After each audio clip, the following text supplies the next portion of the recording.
저는 오늘 이제 강의를 해주실 우리 이영종 박사님 나오셨습니다. 우리 박수 한번 힘차게 한번 해주시기 바랍니다.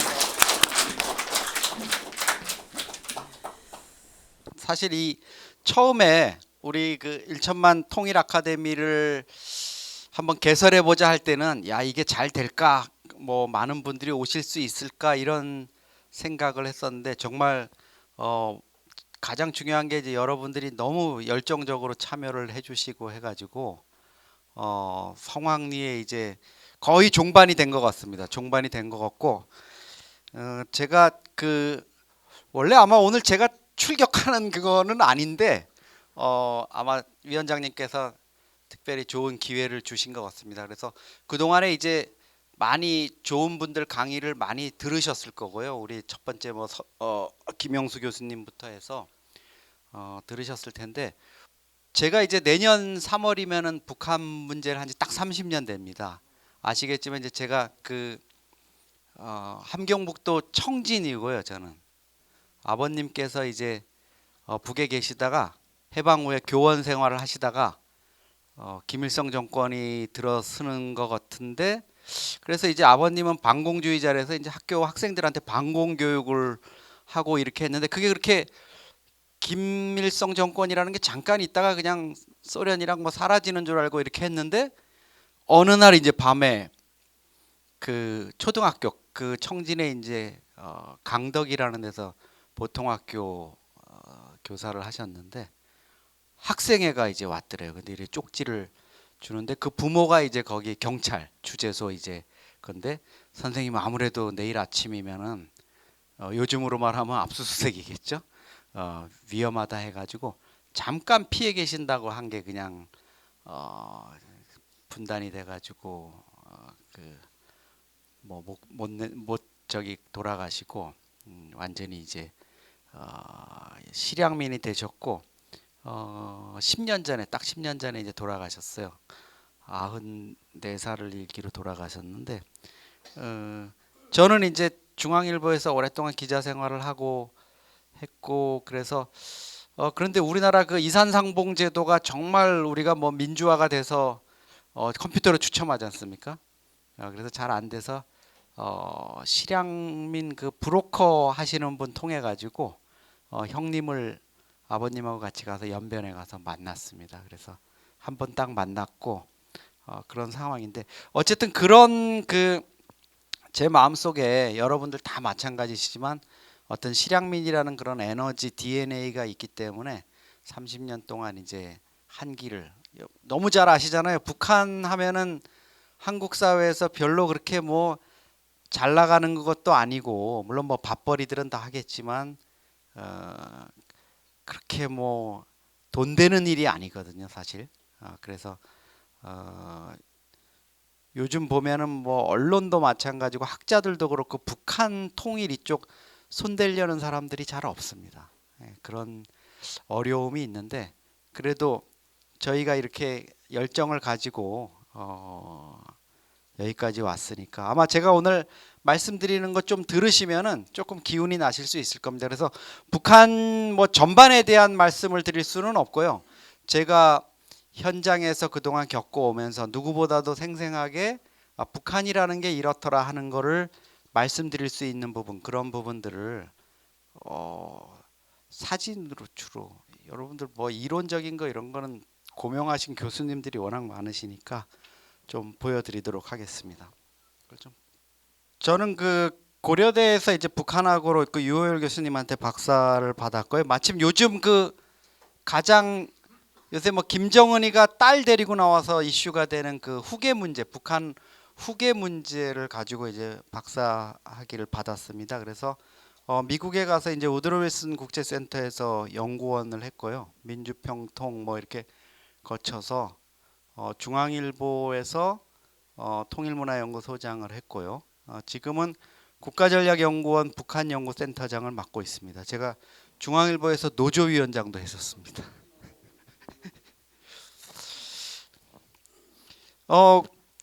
김정은이가 2010년에 후계자로 등장했을 때 그때 이제 후계자 김정은이라는 책을 써서 일본의 그 좀 유명한 출판사죠 고단샤에서 일본판으로 출간이 된 적이 있었고요. 이런 책들을 냈습니다. 오른쪽은 이제 중문판인데 중국에선 당연히 김정은 또 그 체제 비판하는 책이 나올 수 없으니까 저거는 이제 대만 출판사에서 출간을 한 거고요. 베트남 전쟁 이런 부분도 좀 연구를 해서 쓴 적이 있고 태영호 의원이 그 영국에서 이제 탈북을 했을 때 제가 그 얘기를 제일 먼저 듣고 뭐 기자들이라면 특종이죠. 그거를 했습니다. 그때 되게 어렵고 또 쉬웠는데 북한 애들이 테임즈강에서 아이를 잃어버려 가지고 요즘 찾고 있다더라. 이런 알쏭달쏭한 얘기들이 이제 흘러나왔어요. 그래서 이게 무슨 얘기일까? 이 음모가 뭘까? 아마 걔들이 평양에 보고하는 내용이 그랬나 보죠. 애 하나를 잃어버려서 지금 찾고 있다 이렇게 됐는데 그 정보기관에 있는 분이 힌트를 줬어요. 기자들은 이제 그런 작은 힌트 하나로 시작되는데 그 맞기는 한 것 같은데 누군지 조무지 알 수가 없지 않습니까? 근데 성이 참 특이하던데 그 얘기를 했어요. 성이 참 특이하던데 그래서 북한 영국 런던에 주재하는 평양 그 대사관에 그 명단을 좀 확인해 보니까 태씨가 있더라고요. 네. 통일에 있어서 이제 제가 한 30년 이렇게 하면서 이건 진짜 이런 고민이 있다 이런 게 있습니다. 여러분들 뭐 아실 거예요. 이게 우리가 보면 누가 봐도 오징어인데 북한에서 발간된 우편도 여기 낙지라고 돼 있지 않습니까? 그러니까 이게 뭐 2000년에 나온 우편이니까 2000년대 나오니까 책은 이렇게 됐겠지 했는데 이거 보세요. 1965년에 나온 우편인데도 저게 낙지로 돼 있어요. 그래서 뭐 북한 보도에 나오는 거 보면 좀 허접한데 뭐 김정은 위원장께서 뭐 수산물 가공 사업소를 가서 말린 낙지를 보아주셨다 뭐 이런 게 있어요. 김정은이가 오징어 이렇게 말린 거 이렇게 뭐 뒤적거리고 이러면 뭐 말린 낙지를 보아줬다는데 그러면 이제 저희 주니어 기자들은 이제 이거 오징어인데 왜 이걸 낙지라 그래요 이렇게 얘기를 하죠. 방북 취재 가서 평양 고려 호텔에 가면 낙지 볶음 이렇게 돼 있어요. 한식당 가면 그 낙지 볶음 이제 시키면은 뭐가 나오겠습니까? 오징어 볶음 나오면 얘들이 또 가만 안 있잖아요. 기자 애들이니까 또 따져요. 그러면 북한의 그 고려 호텔 종업원은 뭐라 그러겠습니까? 속으로 야, 이 남조선 놈들이 이거 뭐 우기고 이거 그런데 잘 뭐 접대하라 그래서 이거 좀 하려 그랬더니 남조선 기자놈들이 이거 정말 말도 안 되는 거 가지고 트집을 잡는구나 이럴 거 아닙니까?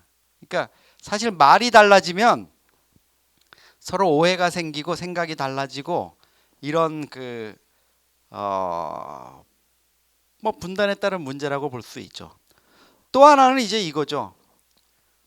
뭐 여기 여러분들 다 초등학교 다니고 이러실 때 학교에서 포스터 표 해오라 그러면 다 밤새워서 해 가셨을 거예요. 그때는 뭐 우리 어렸을 때는 엄마가 뭐 도와주고 이런 것도 없었으니까. 근데 요즘 애들 실제입니다. 이거 네이버에 들어가 보면 학교 선생님들이 이런 거 올려요. 답 황당한 거 쓴 애들 거 또 뭐 이상한 거. 애들이 포스터 그리기 지겨우니까 통일해라 이렇게 얘기를 한다는 거죠. 그러니까 어릴 때부터 애들은 통일 문제 북한 이름은 지겹고 뭐 내 삶에 별로 보탬이 안 되고 이렇게 이제 교육을 받는 거고 또 그렇게 느낀다는 거죠. 이 두 가지 문제가 오징어, 낙지 뒤바뀐 문제 또 통일 북한 하면은 지겹게 생각하는 문제 이게 이제 우리가 북한 문제 하는 데서 이렇게 뭐 언론 보도든 뭐 연구를 하는 거든 캠페인을 하는 거든 아카데미를 하는 거든 사실 어렵죠. 여러분들은 관심이 있으시니까 지금 이렇게 보시죠. 대학의 통일 문제나 뭐 이런 게 특강 가면은요. 100명, 200명 교수님들은 뭐 하나요? 다 잡니다. 다 자요. 한 두세 명 보고 이러지. 자, 또 하나는 이제 이런 거죠. 우리가 아카데미잖아요. 배워야 뭘 알아야 면장을 해먹는다고. 이게 김정은이가 어디 간 거냐면 압록강 다이아 공장이라고 압록강 다이아 공장을 현지 지도하셨다. 타이어예요. 저게 저 어마어마하게 큰 게 뭐냐면 요새 미사일 발사 그 이동 발사대 그 몇십 톤 되는 거 그 하는 거잖아요. 바퀴가 뭐 11축이래 가지고 22개나 달린. 근데 노동신문에서 압록강 다이아 공장을 방문하셨다 이랬는데 그 다음 날 제가 이제 같은 기자실에 있는 우리 젊은 영자 기자, 얼마 안 된 영자지 기자애가 와가지고 기사를 쓴 거 보니까 김정은이가 다이아몬드 팩토리, 다이아몬드 공장, 야 평양에 다이아몬드 공장이 없는데 이게 뭐지 하고 보니까 압록강 다이아 공장이니까, 그러니까 얘가 이제 다이아몬드인가 보다 하고. 그러니까 이게 일본, 사실은 북한이 일제 잔재를 뭐 청산했다 그러는데 일본 말 아직도 엄청 많이 쓰거든요.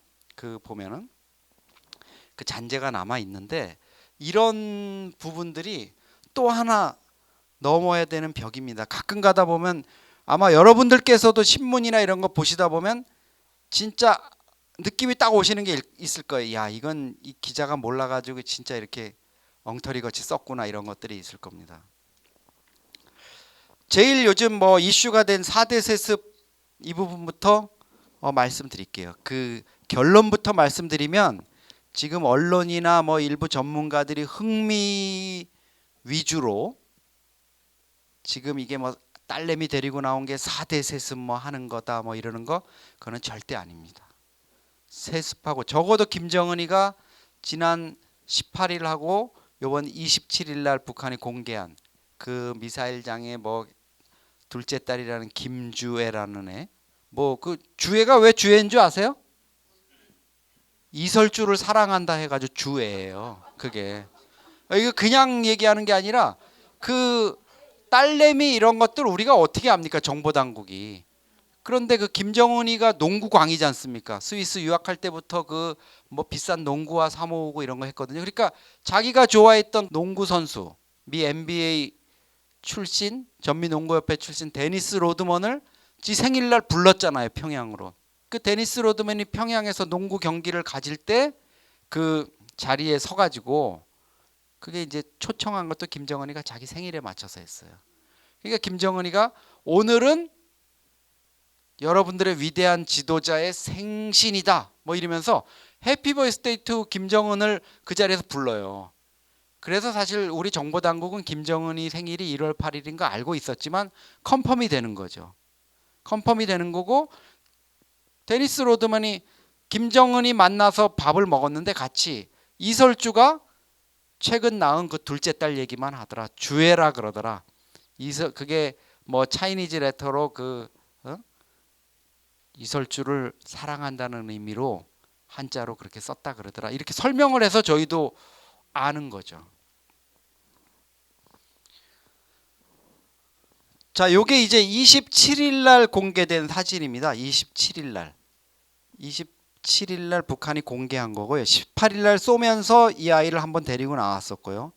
또 27일 날 공개된 거니까 아마 26일 날 행사를 했을 텐데, 저 복장이나 이런 것도 보십시오. 북한 군인애들 제대로 뭐 입히고 먹이지도 못하면서 자기가 그 이번에 친솔 부대라 그러잖아요. 친솔. 자기가 직접 이렇게 걷어서 먹이는, 직접 보살피는 부대라 그래가지고 저렇게 뭐 그 미군들이 사막에 작전할 때 그때 입었던 특수복 같은 거를 다 입힌 거죠. 예. 그렇죠. 근데 놀랍게도 이 여자애가 둘째 딸 주애라고 지금 국정원이 얘기를 했는데 2013년생이에요. 그럼 우리 만 나이로 9살이거든요.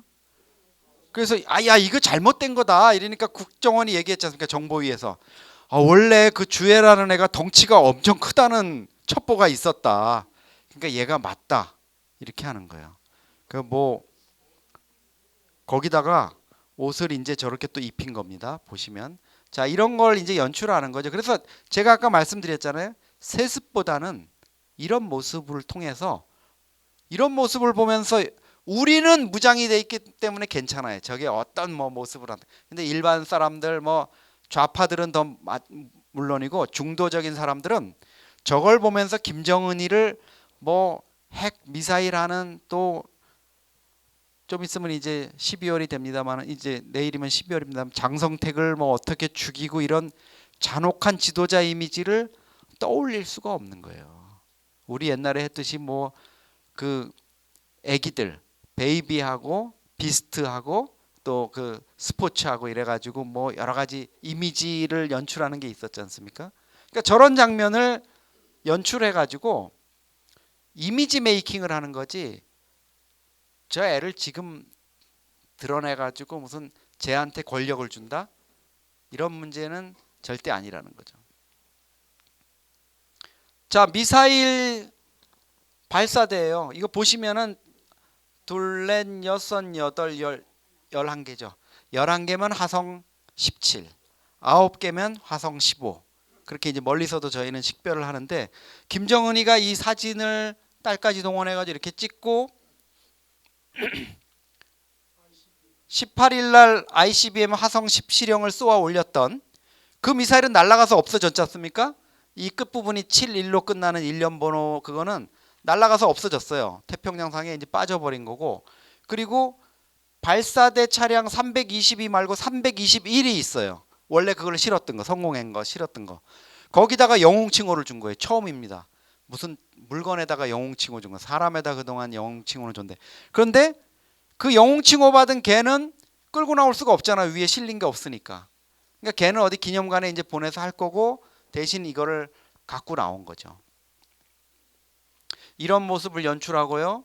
여기 이제 그 자기 전용 차량, 국민의 전용 차량 이런 모습을 가지고 다정한 아빠의 모습을 연출한 겁니다. 아마 사진 기사들이 보통 한 5명에서 7명 붙어가지고 수백 수천 장을 찍어서 자기네들이 몇 장 골라서 내보내는 걸 겁니다. 조용원이죠. 북한에서 지금 제일 실세라는 김일성대 물리학부 나와가지고 늘 이렇게 삥끗삥끗 멀리서 웃고만 있는 사람이지만 제일 센 사람이 조직지도부장.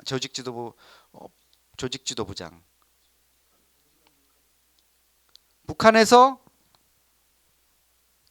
이게 김씨 패밀리냐 아니냐 그거를 구분하는 방법은 박수칠 때 구분하는 방법은 딱 하나죠. 그죠? 조용원이 아무리 실세라도 일자로 세워가지고 물개 박수를 쳐야 됩니다. 장성택이가 왜 죽었죠? 김씨 일가도 아닌데 지가 이러면서 짝다리 짚고 하다가 그 2013년 12월 11일 날 재판받고 그 자리에서 끌려나가서 죽었는데 13일 날 새벽에 그 판결 보도가 나왔잖아요. 거기에 보면 그 재판 사형 판결문에 그게 나옵니다. 죄목으로 뭐 반역 이런 것도 나오지만 건성건성 박수를 쳐대며 이런 표현이 나와요. 그게 이제 그 수령을 모독했다는 거거든요. 이겁니다. 부인 이설주예요. 그 엄마 얼굴 그대로에다가 김정은 이 틀만, 이 퉁퉁한 틀만 한 거죠. 그러니까 김정은 입장에서는 제일 예쁠 거예요. 자기를 그대로 빼닮은. 김정일도 과거에 왜 김정은을 택했냐? 자기를 제일 빼닮은 모습을 가졌다 그래서 좋아했던 겁니다. 그 김정은이 형 정철이는 말랐어요.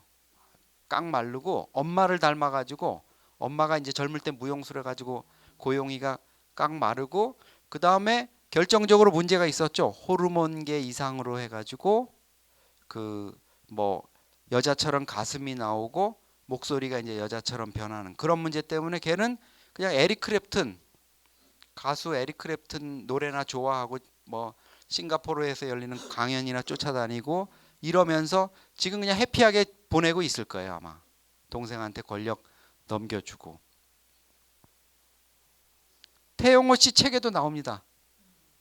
그 영국의 에릭 크랩튼 공연 보러 김정철이가 왔는데 김정철이가 오자마자 그 태용호 씨가 그때 계속 통역하고 수행했잖아요. 어디 시골 어디로 가자 그래가지고 갔더니 그 시골에서 뭐냐 에릭 크랩튼이 이렇게 치는 그 기타 있지 않습니까? 전자기타. 그걸 거기서 만드는 거예요. 수작업으로. 그걸 사가지고 돌아오는 길에 차 안에서 보니까 그걸 꼭 안고 뭐 천진난만한 애처럼 좋아하더라는 거죠. 그러니까 김정철이는 이제 그렇게 간 거죠. 그렇게 간 건데 여정이하고 김정은이는 그렇게 이제 권력의 전면에 나서서 하는 거고, 아마 지금 예상컨대 주애라는 애를 이제 노출을 시켰지 않습니까? 노출을 시켰으면 얘는 앞으로 그냥 계속 이렇게 아버지의 이미지 메이킹을 하는 역할을 할 거예요. 그러면 진짜 후계자는 2017년인가 태어난 아들애가 하나 있죠, 그죠? 아직 어리지 않습니까? 그리고 얘 언니가 있죠, 그죠? 언니가 있죠. 밑에 아들이, 동생이, 남동생이 하나 있고. 그러니까 첫째 딸이고 얘가 둘째 딸이거든요. 둘째 딸이고 밑에 이제 남자애가 있어요. 그런 구조니까 과연 이걸 김정은이가 어떻게 가져갈 거냐. 근데 너무 아직 어리고 김정은 나이가 이제 38살입니다. 김정은이가. 저 보면은 뭐 한 50처럼 이렇게 노숙하게 보이려고 그렇게 하지만 38살이에요. 그러면 후계 문제를 논하기에는 아직도 이르다. 다만 김정은이가 만약에 어떤 유고 상황이 생겼을 때 그거를 애들이 너무 당장이라도 너무 어리니까 북한도 어떤 플랜이 서 있을 거 아닙니까? 그건 누가 맡느냐? 김여정이가 맡을 거예요. 그래서 3대 세습까지 내려왔죠. 그럼 김여정으로 가는 거는 이거는 4대 세습이 아니에요. 수평으로 가는 거니까.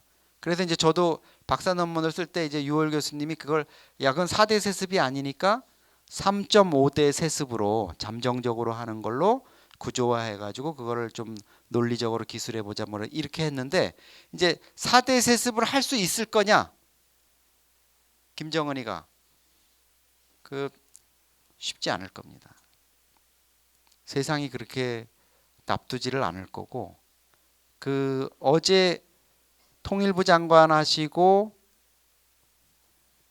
주중 대사도 하셨던 유우익 대사가 어제 비공개 강연을 했는데 그 과거에 이제 후진타오하고 만났을 때 그런 얘기를 했대요. 북한이 4대 세습도 할 수 있을 것 같냐 이랬더니 그 중국 지도부잖아요.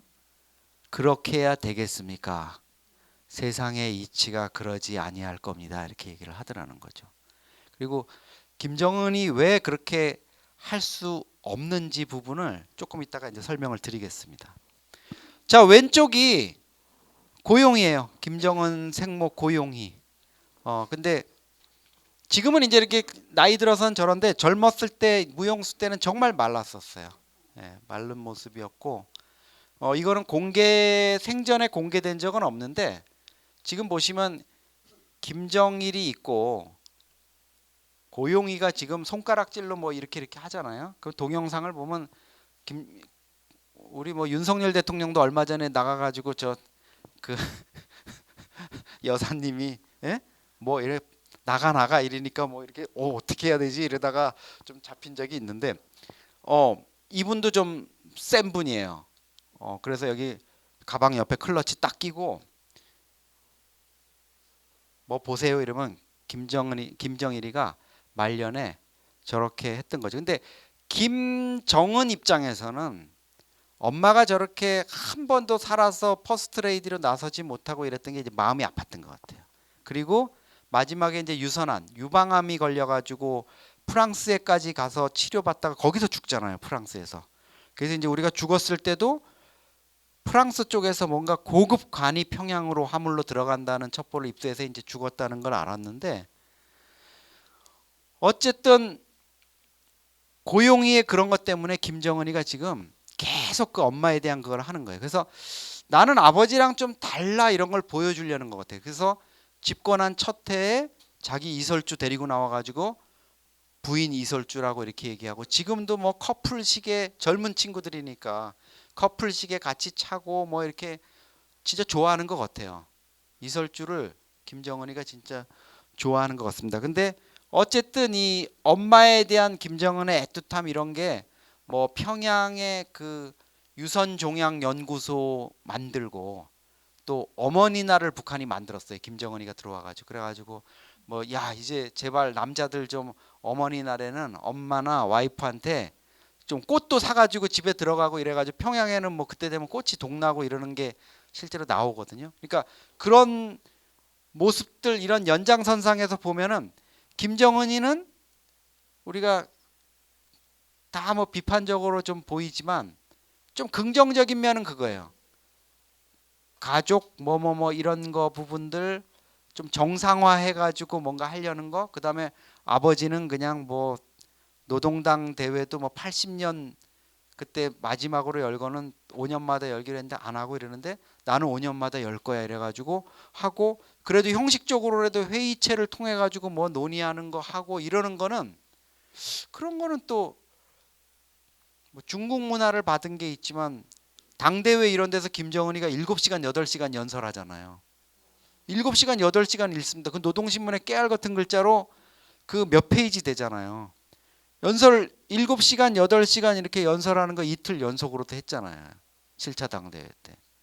그러니까 그런 거 보면은 웬만하면 야 그건 내가 직접 해야 되냐 귀찮은데 뭐 누가 대신해라 일 것 같은데, 그런 거는 또 이제 그 시스템을 어쨌든 만들어야 된다는 그런 거는 있는 것 같습니다. 그렇게 정리하시면 됩니다. 세습하고는 관련이 없는 것 같고, 세습 문제는 조금 더 뭐 벌써 세습 문제 얘기하면 권력 누수라는 측면에서 봐도 별로 재미가 없을 거고요. 이제 또 하나, 이 우리가 뭐 다 아는 얘기지만 북한이 왜 굶주리는가, 이 문제가 또 사실 큰 문제죠. 포스터만 보면 이건 뭐 아주 선진 농업국 그 포스터고, 저 표정 보면은 뭐 정말 넉넉하게 이 풍요로운 선진 농업국 같죠. 근데 이렇습니다. 김정은이가 직접 얘기해요. 전원회의에서 작년 6월에 태풍으로 알곡 생산이 미진해 식량 형편이 긴장해지고 있다. 그러면서도 그 어떤 외부적 지원도 허용 말고 국경을 철통같이 닫아. 이게 이제 코로나 들어온다고 식량도 못 받게 하고 다 못 받게 한 겁니다. 막은 거예요. 지금 저 런닝샷 차림으로 이 지금 논에 들어가 가지고 이 지금 벼 이삭 보고 있는 거죠. 조용원이 옆에 붙어 있는데 뭐 대책이 없죠, 뭐. 지금 자, 이거는 이제 그때 수해가 났을 때 2년 전에 수해 났을 때 황해도에 이제 직접 차량을 몰고 그 김정은이가 나타났어요. 뭐 그 당 간부들은 위험하다고 빠질 수 있다고 가지 말라셨는데 손수 운전대를 잡으시고 협동농장 뻘로 나가셨습니다. 뭐 이렇게 된 거죠. 이제 그런 스토리를 만드는 겁니다. 근데 저희는 이제 북한 연구하는 사람들은 하나하나 유심히 봐요. 차가 북한에서 이런 거 만들 리는 없고, 이거 뭐지? 왠지 렉서스 느낌 나는데? 이런 보는 거죠. 예, 우리나라에는 우리 국내 공식 딜러에서 취급하지 않는 LX570 1억 몇천짜리예요. SUV. 직접 이제 몰고 나타난 거죠. 이런 거 하고 싶은 거죠. 그죠? 이렇게 내가 이렇게 받고 있다. 왜 주민들한테는 반일, 반제국주의, 일본의 제국주의 시절의 악행을 잊지 말자 이러면서 왜 자기는 렉서스를 탈까요? 그러니까 김정은이는 사실 내심 일본에 대한 어떤 그 인식이나 이런 거는 그렇게 나쁘지 않은 것 같아요. 왜? 엄마 고용이 영향입니다. 엄마 고용이의 아버지, 그러니까 외할아버지인 고경택이는 원래 제주 출신이에요. 제주 봉계마을이라고 제가 가봤는데 거기에 이제 허묘도 있어요. 고경택이가 일제 시대에 일본으로 건너갑니다. 오사카에 건너가서 1953년인가 고용이를 거기서 낳아요. 그래서 이제 나중에 북송선을 타고 북한에 들어가는데, 문제는 뭐냐면 이 외할아버지인 고경택이 일제 시대 때 일본의 히로타 군복 공장에서 간부로 일해요. 근데 그 히로타 군복 공장이 군수 공장이에요. 군인들, 일본 군들 옷 만드는. 그러니까 이게 이제 북한 주민들이 알게 되면 어떤 논리가 되느냐? 우리 김일성 수령님, 주석님이 항일 빨치산하러 일본군에 쫓겨 다닐 때 그 일본군들 옷을 만들어 준 그게 우리 총비서 동지의 외할아버지 그 계열이라고? 그러면 이제 이렇게 되는 거예요. 백두혈통인 줄 알았는데 후지산 줄기네, 한라산 줄기네 이렇게 되는 거죠.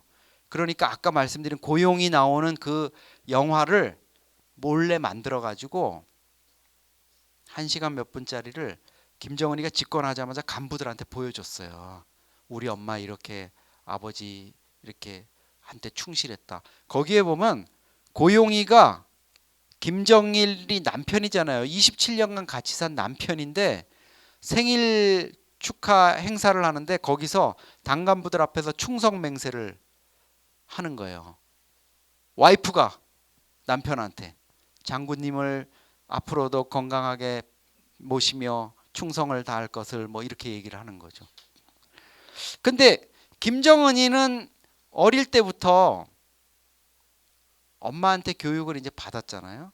그러면서 그 공부 가리키는 사진도 이제 몇 장 나온 게 있어요. 비공개리의 그 아까 영화의 장면으로.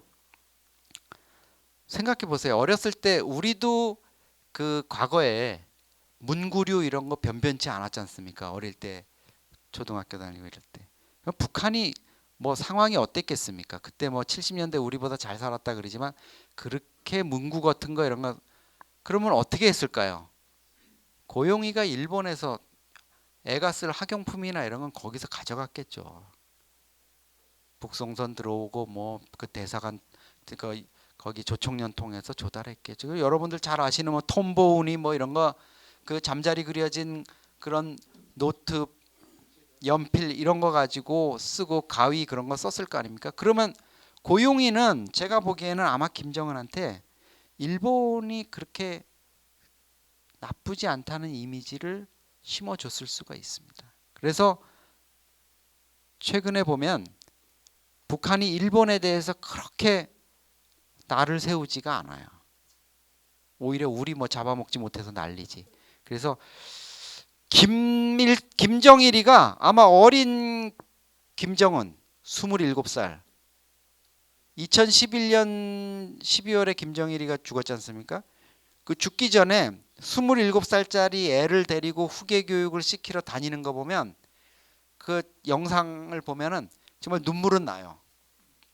김정일이가 마지막에 그 나중에 죽은 뒤에 나온 영상 보면 다리를 이렇게 질질 끌어요. 공장 같은 데 가는데 이렇게 다리가 이게 불편하니까 말이 안 들으니까 질질 끌면서 애를 붙잡고 가가지고 다 뭐 이렇게 하는 거죠. 근데 그 후계 교육의 핵심이 뭐였을까요? 후계 교육의 핵심이 뭐 여러 가지가 있었겠죠. 이 경영의 노하우를 아버지가 자식한테 전수해 두듯이 통치 노하우를 해줬을 텐데 그 중에 한 가지는 이런 게 있을 수 있어요. 너가 이제 권력을 잡게 되면은 저 장성택이란 놈이 너한테 도전 세력이 될 수가 있을 거다. 그럼 언젠가는 너가 고모부지만 죽여야 될 수도 있을 거다. 그렇다면 너가 결심을 해야 된다. 그 얘기를 안 해줬을까요? 저는 틀림없이 해줬을 것 같아요. 그리고 또 한 가지 있습니다. 뭐 여러 가지 있겠지만 너가 만약에 나중에 하다 보면 이제 일본하고의 관계도 미국하고의 관계도 해야 될 텐데 일본하고의 관계에서 핵심은 뭐지? 청구권 자금. 남조선도 합해서 한 5억 달러 받았다. 너는 지금 150달러, 200억 달러 받을 수 있다. 뭐 지금은 한 300억 달러까지 얘기까지 나오거든요. 그것이 우리 체제의 어떤 도약을 위한 아니면 재건을 위한 든든한 자금이 될 수 있다. 그거는 언제든지 금고에 넣어놨다고 생각하고 열어서 쓸 수 있도록. 그래서 이제 북일 수교 문제 부분이 일본의 호응 여부 이런 거에 따라서 언젠가는 아마 이제 내년부터는 김정은이가 국면을 전환할 겁니다. 그리고 우리랑은 이제 거들떠보지도 않고 미국한테 핵 또 ICBM 부분을 비롯한 이런 걸로 군축 회담을 하자 그럴 겁니다. 옛날에 저 91년에 저 김용순 노동당 국제비서하고 미 국무부의 미키 켄터 차관보가 만났을 때처럼 진짜 북미 관계의 근본적인 문제를 해결하기 위한 군축 회담하자. 그러면서 그게 진전 여부에 따라서 일본하고도 북일 수교 협상을 재개하자고 이렇게 얘기할 가능성이 있습니다. 어쨌든 그래서 렉서스 타는 것 같아요. 간부들도 렉서스 중고차 많이 탑니다. 옛날에 김정일 때 그 일제차 뭐 다 없애라 이렇게 얘기했던 거 아마 그래가지고 다 씨가 말랐던 기억 나실 텐데 지금은 아주 뭐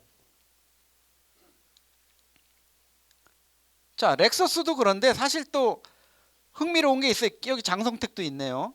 장성택도 있고 뭐 요 7월 달에 6개월 만에 김정은이가 잘라버렸던 이영호 총참모장도 있고 다 지금 여기 그때 언론들이 그랬죠.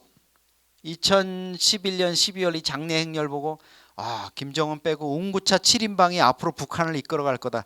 저 중에 지금 제대로 된 사람 하나도 없습니다. 렉서스도 그렇지만 왜 그렇게 미 제국주의 하면은 주민들한테 그렇게 반미하고 이랬던 김정일이 마지막 장례차는 미제 링컨 컨티넨탈을 썼을까요? 예? 이거 김일성 때도 썼던 연구차입니다. 그대로. 왜 저걸 썼을까요? 이해가 안 되죠. 그러니까 북한을 연구하고 이러다 보면 정말 아무리 생각해도 근본적으로 이해가 안 되는 부분이 있습니다. 이게. 예. 그러니까 이거 어디 가서 얘기했더니 저 탈북 청년 대학생이 딱 손 들더니 저는 알 것 같습니다. 뭐냐 드디어 답을 찾았구나 하고 물어봤더니 그래도 김정일이가 마지막에 미제를 한번 깔고 가지 않습니까? 밑에 한번 받치고 깔고 가려고 그랬다. 풀리지 않는. 자, 코로나도 지금 뭐 이런 거는 다 사실 지금 이렇게 공사장 드나드는데 뭐 열재고 이거 여러분 너무 잘 아시겠지만 북한이 그냥 대외적으로 선전하기 위해서 몇 군데 시범적으로 하는 겁니다. 근데 우리는 지금 이 조선중앙통신인 노동신문인 이런 데서 내보내는 저런 선전 이걸로 보는 북한에 너무 익숙해진 거예요. 지금 10년 넘게. 언론도 그렇고 뭐 기자들도 심지어 그게 이제 다인지 알지 이 너머를 보지를 못하는 겁니다. 이게 북한이 지난 5월 달에 코로나가 갑자기 번졌잖아요. 그래서 하루 환자 39만 몇 명까지 나온 적이 있어요. 인구 2,500만 명인데. 그러니까 터져가지고 난리가 난 그날 밤에 김정은이가 평양에 있는 약국을 급히 가보자 해가지고 간 거예요. 근데 진짜 급히 간 게 맞아요. 이거는 보통 이제 사전에 좀 짜가지고 하는데 지금 여기 아주머니도 그냥 이래가지고 나왔잖아요. 입고 뭐 자다가 그냥 이렇게 걸치고 나왔거든요. 김정은이가 저 가지고 이제 노발대발합니다. 옷도 제대로 갖춰 입지 않고 뭐 이 평양에 그래도 제일 대표적인 약국이라는 게 여기 있는 게요. 다 고려약. 무슨 뭐 이런 약초 같은 거 뭐 해가지고 환 만들어 놓고 이런 거지 제대로 된 이게 하나도 없는 거죠. 이런 뭐 주사약 이거 몇 개 놓은 거 가지고 지금 조용원이 또 난감해하고 있는데 얼마나 급한지 보세요. 이게 북한도 참 어떤 때 보면 어처구니가 없는데 우리 저 K94 마스크라도 어디 좀 몰래라도 고첩통해서라도 빨리 보내라 그래서 받아놓지. 이게 지금 중국산 마스크를 2겹을 쓴 거예요. 김정은이가. 이게 얼굴 잘 안 맞으니까 저 퍼런 중국산 마스크거든요. 저게. 그러니까 김정은이도 저때 급했던 거예요. 그러니까 쟤들도 뭔가 대책이 없었던 겁니다. 엄청 당황한 거죠. 지금 다 막 해가지고. 근데 이게 이제 코로나는 뭐 여러분들 잘 아시겠지만 지금 북한이 백신도 안 맞히고 뭐 이런 상태라서 저거는 대책 없이 그냥 집단 면역으로 해가지고 넘어갈 것 같아요. 넘어갈 것 같고 우리가 뭐 익히 잘 아는 얘기니까. 근데 경제 문제가 뭐 문제는 경제다. 당연히 북한 하면은 뭐 경제가 문제죠. 근데 보세요. 2012년 4월 15일이 김일성 출생 100년이 되는 때였어요. 김정은이가 이제 그때 집권했으니까 첫 공개 연설을 하죠. 지금 그때 기억나세요? 너무 어색하고 어리고 이러니까 몸 막 이렇게 우리는 뭐 이러면서 뭐 덜덜덜 떨면서 연설했습니다. 그때 그랬어요. 다시는 우리 인민들이 허리띠를 조이지 않고 사회주의 부귀영화를 누리게 하겠다. 이러니까 젊은 지도자는 좀 다르겠다 이렇게 생각했겠죠. 근데 웬걸요? 뭐 핵병진 노선이니 뭐니 다 해보다 안 되니까 2020년 와가지고 허리띠를 졸라매더라도 이 길을 다시 가기로 결심했다. 이러니까 북한 주민들 입장에서는 이제 억장이 무너지는 거죠. 그리고 그 다음에는 고난의 행군을 결심했다 이렇게 얘기합니다. 고난의 행군하면 북한 주민들은 정말 치를 떨죠. 저도 96년, 97년 제가 한 2달 반, 1년에 10번 넘게 북중 접경을 갔었는데요. 그때 압록강 이쪽 뭐 계산 툰이니 이런 데 가면은 그 얕은 개울 건너오다가 새벽에 나가보면 시신들이 그냥 그 물에 빠진 시신들이 와가지고 그냥 이렇게 막 걸쳐져 있어요. 막 보여요, 막 눈에. 그런데도 누구도 그걸 뭐 중국도 그때는 엉망이었으니까 왜 저렇게 허리도 안 되고요, 뭐 무릎 정도 되는 그런 물에 빠져서 죽습니까? 나는 이해가 안 됩니다. 그랬더니 거기 있는 분이 저 사람들이 다 온전해서 넘어오는 게 아니라 거기서 굶고 굶다가 자식이라도 어떻게 해보자 해가지고 중국에 가서 뭐라도 얻어오자 하고 밤에 컴컴한데 길 건너다 한번 강 건너다 헛디디면 미끄러져서 헛디디면 그냥 쓸려 내려가는데 건강한 사람이면 어떻게 허부적거려가지고 일어나는데 기력이 없고 이러니까 저렇게 죽는 거다. 그렇게 얘기를 했어요. 그때 황장엽 비서는 100만 200만 명이 굶어 죽었다 그랬잖아요. 그죠? 근데 이제 그거는 뭐 그냥 100만 200만 명 굶어 죽었을 거다 이렇게 하는 거고 실제로 우리 국정원에서 파악을 하고 있더라고요. 그때 얼마 그 국정원장 했던 제가 김만복 국정원장 여러분들 뭐 별로 싫어하시는 분이지만 그때 이제 이 실무를 했기 때문에 도대체 얼마 죽었습니까? 이렇게 나중에 퇴임후에 물어보니까 46만 명이래요. 100만 200만 명이 아니라서 46만 명이니까 다행이다. 여러분 굶어서 46만 명이 죽는다고 생각해 보세요. 46만 명이 굶어 죽는다. 예? 우리 이태원에 150명이 죽어도 정말 끔찍하고 안타깝고 막 어떻게 저렇게 될 수가 있지 이런데 46만 명이 굶어서 죽었다. 그게 이제 100만, 200만, 300만은 우리가 이제 그때 너무 많이 죽으니까 그 정도 죽었을 거다. 이렇게 이제 하는 거고요. 직접적으로 배가 기아로 해가지고 죽은 사람들 46만 명인데 사실은 그게 굶어 죽는다는 게 그 굶어 죽는 그거 외에 여러 가지 이제 영양 상태나 이런 것 때문에 생기는 그런 질병들이 또 있지 않습니까? 그런 거 하면은 훨씬 이제 그 숫자가 늘어나겠죠.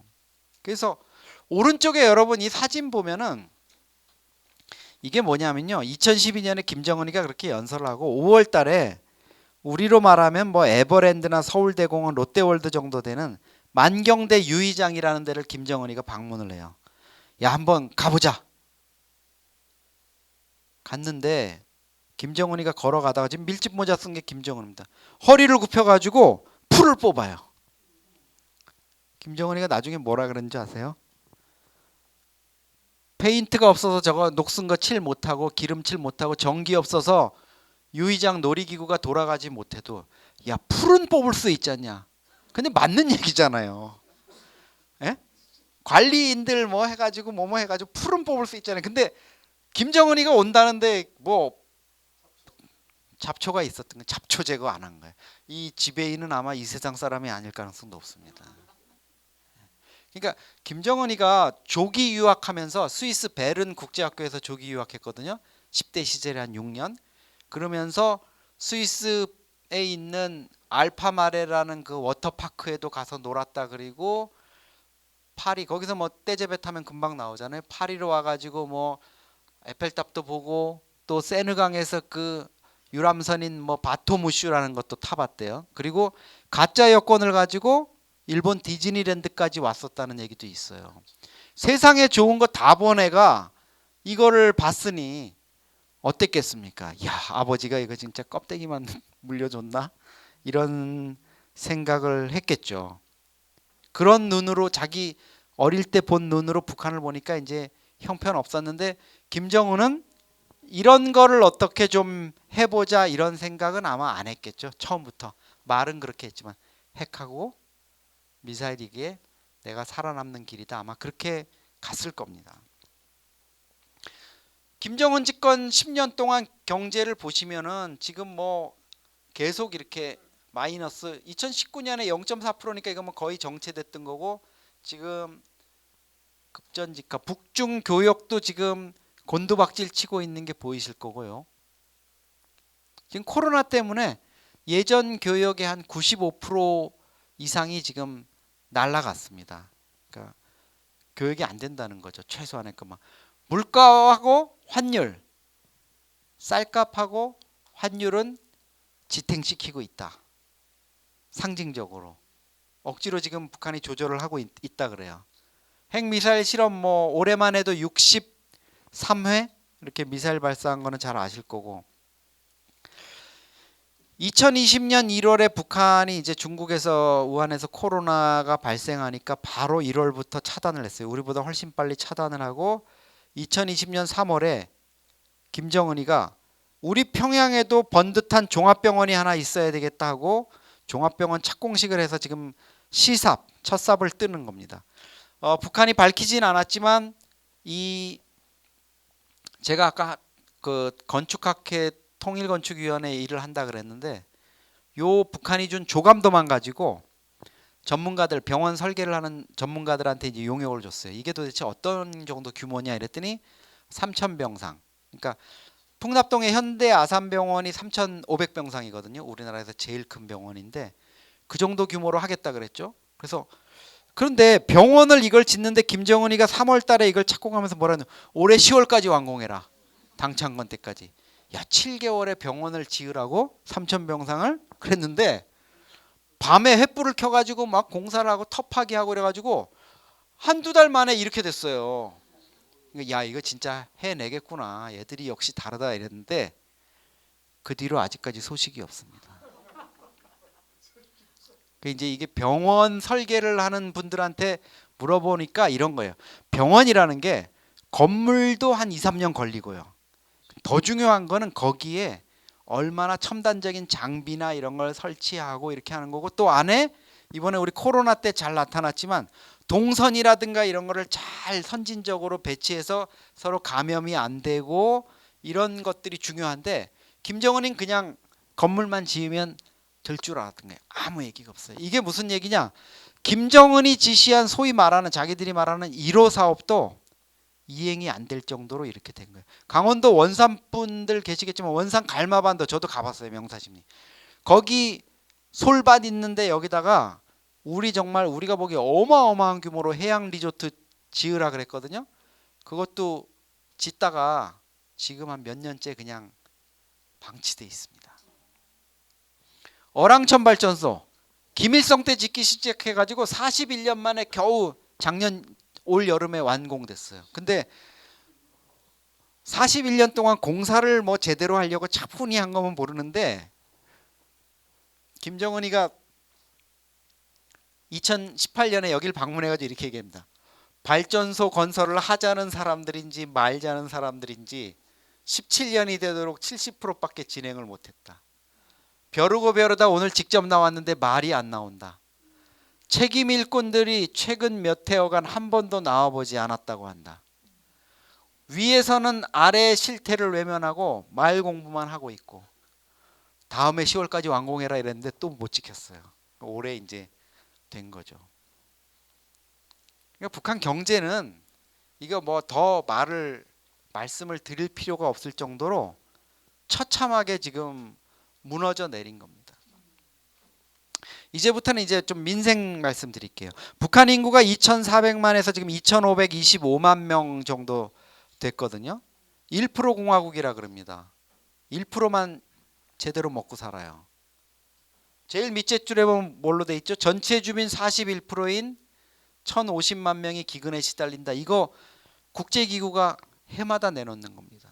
그러니까 40%는 배가 고픈 상태에 늘 있는 거죠. 식량이 없어서. 이 1%는 뭐냐? 그냥 제가 뭐 1% 보기 좋게 하려고 1% 공화국이라고 말씀드리는 게 아니고 북한의 노동당 간부나 군부의 장성급 또 내각의 뭐 간부급 요 사람들이 6만 명입니다. 직위를 이렇게 파악해 보면. 그래서 1인당 가족이 4명이라고 봐야 되잖아요. 그죠? 그 사람 포함해서. 그래서 6, 4, 24 하면 24만 명이 나오는 거예요. 그러면 딱 1%가 됩니다. 월급만으로 북한에서 살 수가 없어요. 자, 이게 이제 광복거리 상업중심, 옛날에 이제 여러분들 광복백화점이라고 그냥 아실 텐데, 이 물가표를 보면은 북한 경제, 요것만 오늘 기억하셔도 어디 가서도 이런 얘기는 못 들으실 거예요. 요것만 기억하셔도 북한 경제가 그러니까 사람들이 살 수가 없구나, 이런 얘기를 이제 하실 수 있을 겁니다. 자, 광복백화점에서 실제로 팔리는 겁니다. 달러가 7,850원이니까 8,000원, 1달러에 8,000원이라고 우리가 생각하고요. 공식 환율은 뭐 150원이 이런데 8,000원, 1달러는 8,000원 이렇게 생각하시면 돼요. 그리고 여기 보시면 화장품 세트 6개, 미래 화장품 세트 6개. 아, 내가 와이프 생일인데 화장품 세트 하나 사주고 싶다. 36만 뭐 얼마죠, 그죠? 36만 얼마. 근데 보세요. 화장품 세트 36만 5,100원. 북한 주민 노동자 평균 월급이 3,000원입니다. 월급을 10년치 그대로 모으면 화장품 세트 하나 살 수 있어요. 그리고 월급 타서 버터빵 500원짜리 6개 사 먹으면 3,000원 끝납니다. 커피 믹스 100개 들어있는 거 뭐 이거 하나 살려면 우리 보통 마트에서 한 2만 원 하거든요. 2년치. 그러니까 아까 40% 있지 않습니까? 40% 그냥 굶는다는 사람들, 월급 3,000원 받는 근로자들은 먹고 못 사는 거죠.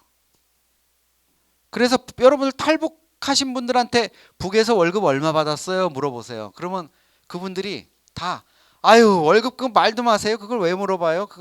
그거는 그냥 뭐 상징적으로 주는 거고, 그거 당비 내고 뭐 이러면 남는 것도 없어요. 그걸로 아무것도 할 수 없어요. 이렇게 얘기하잖아요.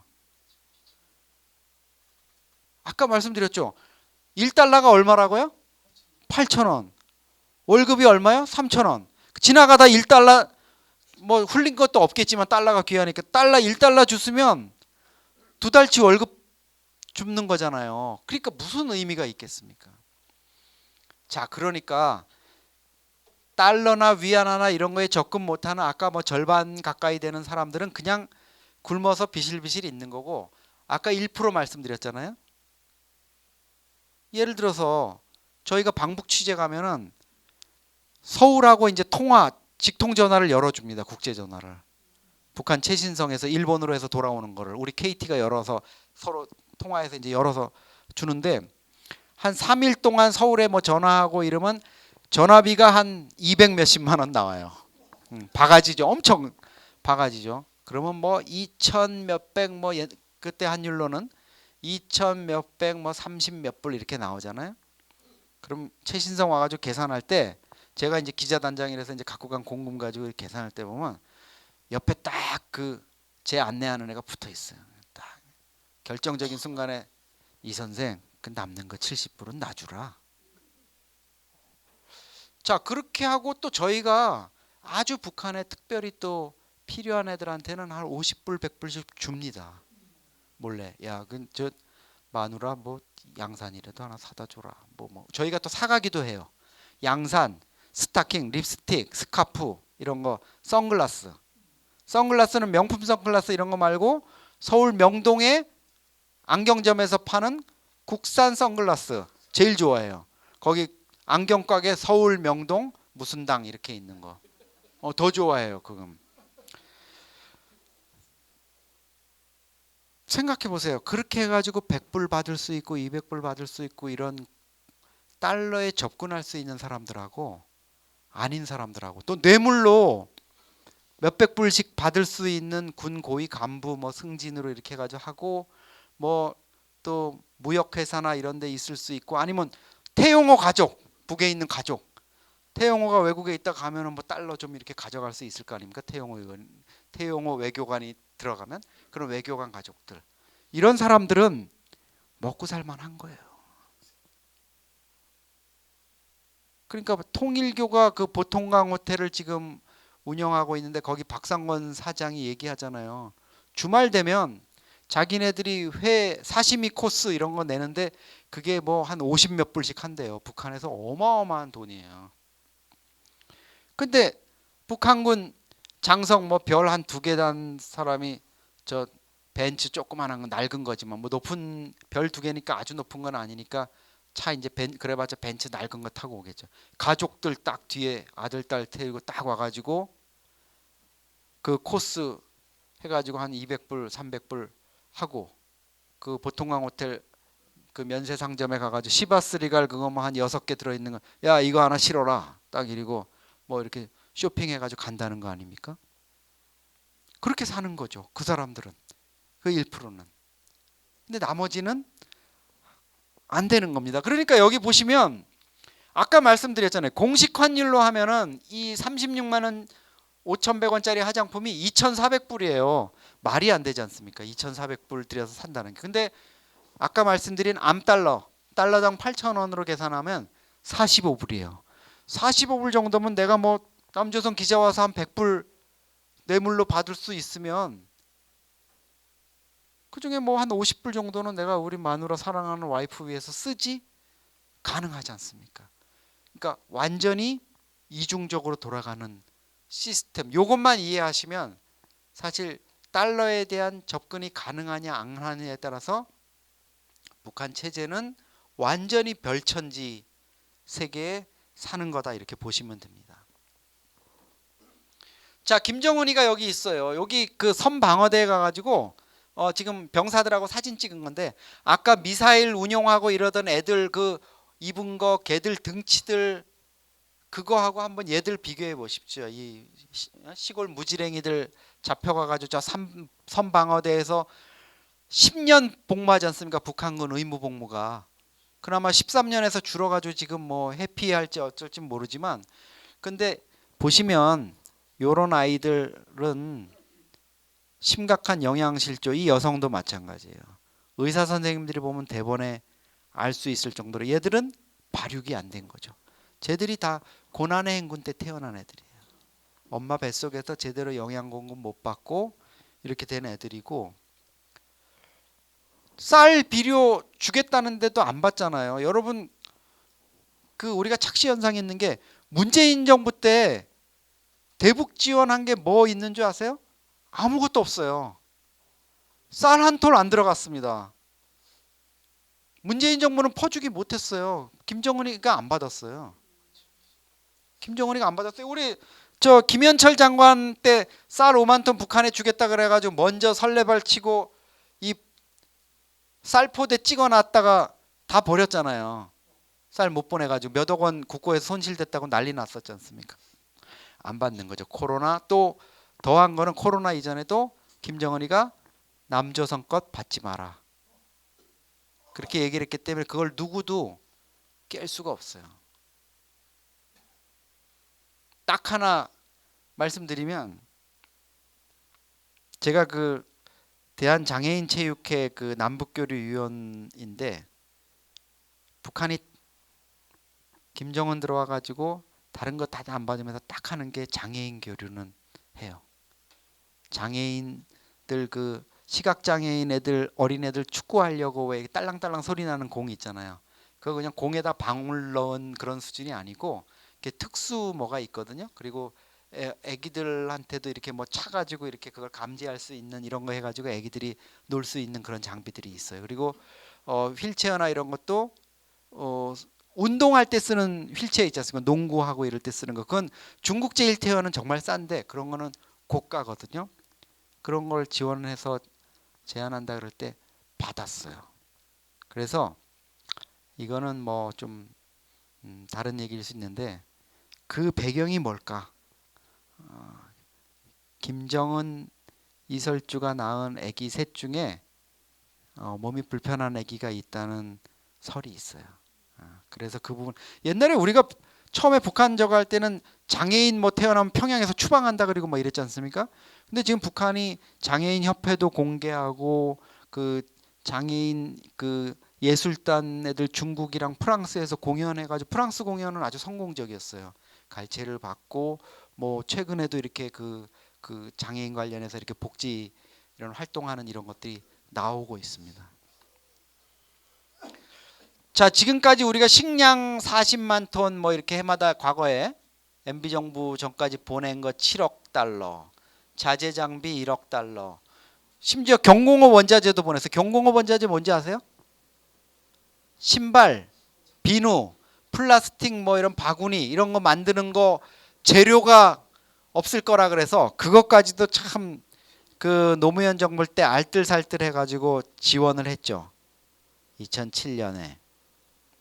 근데 저 때도 이제 에피소드가 있는데 비누 생산하는 거 뭐 우리 많지 않습니까? LG 생활건강, 애경 해가지고 우리 수입했던 거 이거 줄게 해가지고 이제 그 물량 맞춰서 주려고 그랬어요. 근데 문제가 생겼습니다. 우리 LG 생활건강이나 애경에서 쓰는 그 원료는 북한에서 쓸 수가 없어요. 왜?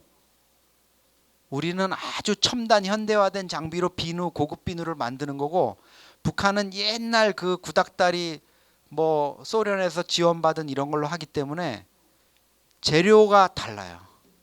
그래서 우리가 저기 뭐 어느 나라라고 밝히면 그 나라 또 명예훼손이니까 좀 후진 나라에서 후진국에서 원료를 사가지고 보내줬습니다.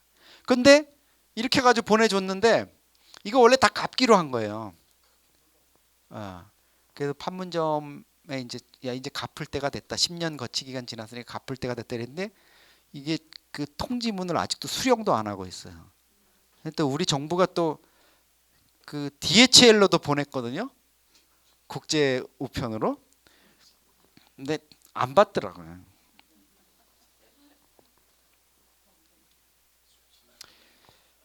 곡물도 사실은 지금 보시면 이렇게 보시면 돼요. 그냥 뭐 여기 뭐 460만 톤, 440만 톤 이렇게 하는데 대체로 그냥 북한이 한 600만 톤 필요한데 400만 톤밖에 생산을 못 한다.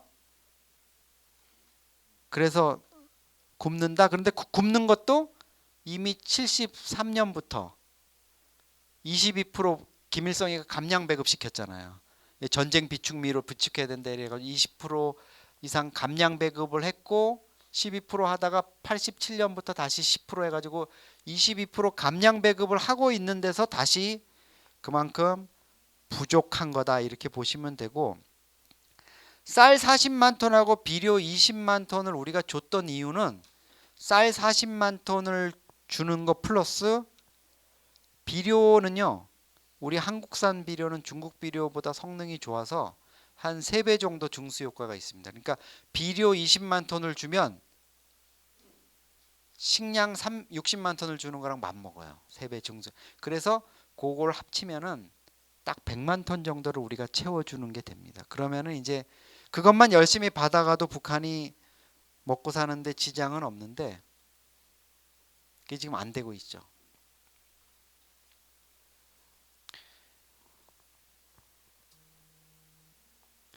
이 장면이 무슨 장면이냐면요. 작년에 드디어 아까 김정은이가 식량 부족 얘기했다 그러지 않습니까?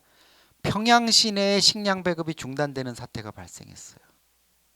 평양 시내 먹고 산다 하는 난리가 났겠죠. 엘리트들 이거 어떻게 해야 되냐.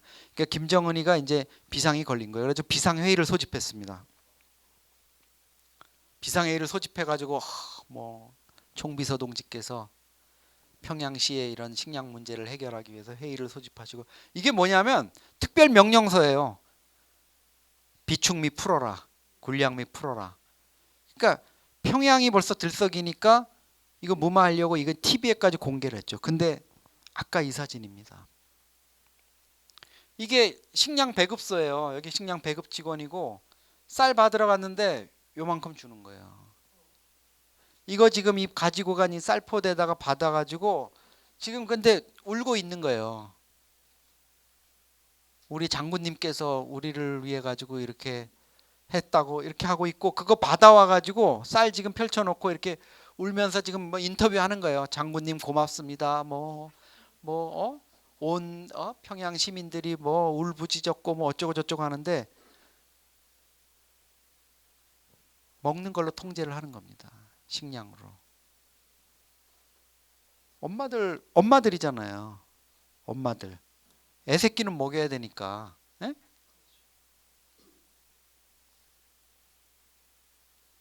지금 이 지경까지 가 있는 거죠. 우리는 뭐 늘 지금 보는 거는 북한 뭐 그걸 통해 가지고 저것만 보는 거니까, 뭐 미사일 쏘고 뭐 김정은이 딸 데리고 나오고 이런 것만 보는 거니까 평양의 1%들 그죠? 이렇게 이런 모습이 있어요. 여학생들 핸드폰 가지고 이렇게 찍고 뭐 이런 것만 보면 야 우리랑 뭐 그래서 좌파 뭐 인산이 이런 사람들 갔다 오고 심지어 좌파 기자들 갔다 와가지고 거기도 사람이 살고 있었네 뭐 이런 책 쓰잖아요. 예? 뭐 심지어 어떤 기자는 뭐 아들에게 들려주는 통일 이야기 이래가지고 야 아빠가 가보니까 뭐 여기서 교육받은 게 다 헛거였고 뭐 나중에 한번 그 자가 도대체 나중에 이제 시간이 흘러서 어떤 얘기를 할지 정말. 근데 애들이 다 그거 보고 하잖아요. 심지어 대한민국 통일부 통일교육원에서 그걸 우수 권장도서로 해가지고 곳곳에 가면 꽂혀 있어요. 그 책이. 자 일기예보도 이렇게 옛날에 딱딱하던 게 우리처럼 이제 기상캐스터도 해가지고 이렇게 하고 있고. 자 이거는 캐나다에서 교수 생활하시는 제가 아는 어떤 교수님이 평양에 갔다가 나오시면서 이거 왜 보냈어요? 남 뒷모습을 왜 찍었어? 이랬더니 내가 평양 고려 호텔에서 밥을 먹고 있는데 이 평양에 이 아줌마들이 개를 하고 나가는데 말이야. 이게 서울인지 어딘지 옷차림이나 이런 게 말이야 가방이나 뭐 저희 패션 담당하는 여기자한테 물어보니까 정말 세련됐대요. 이런 치마나 이런 거 세련됐다는 게 단 한 가지만 빼고 헤어스타일. 헤어스타일이 조금 이제 정리가 안 되신 그런 게 있는데 이런 거예요. 여러분 생각해 보세요. 평양에서 남편이 권력기관에 있거나 군부 뭐라든가 내각 뭐 있고 김일성 뭐하고 아까 미사일 뭐 연구하는 거고 이러면 배급도 나오고 뇌물로 달러도 받고 이러면 뭐 들여온 이런 해가지고 좋잖아요. 교통체증도 없고. 저도 평양 고려 호텔에 가니까 1층에 있는데 오후에 한 4시 되니까 벤츠가 딱 와서 서요. 기사 딸린 벤츠가. 어떤 양장 차림의 아주머니가 내려요. 할머니가. 며느리 같은 여자가 내려요. 손주 내려요. 장 보러 온 거예요. 거기. 장 보러 와서 그 애기는 아이스크림 먹고 그 커피숍 같은 데서 엄마는 거기 사발면 하나 시켜가지고 먹더라고요. 엄마는. 할머니는 거기 무슨 캔커피 같은 거 하나 시켜가지고 먹고. 여기보다 낫다고 생각하지 않겠어요?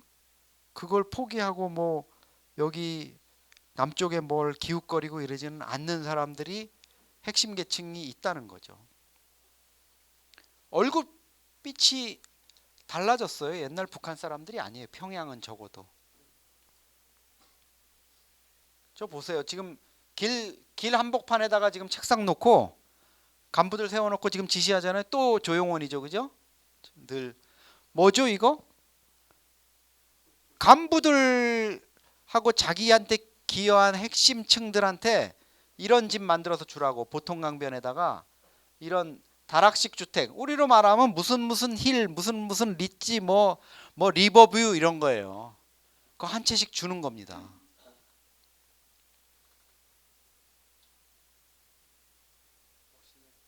네. 대단하죠. 이거 아나운서 이춘희가 받았잖아요. 한 채. 자, 요게 이제 어제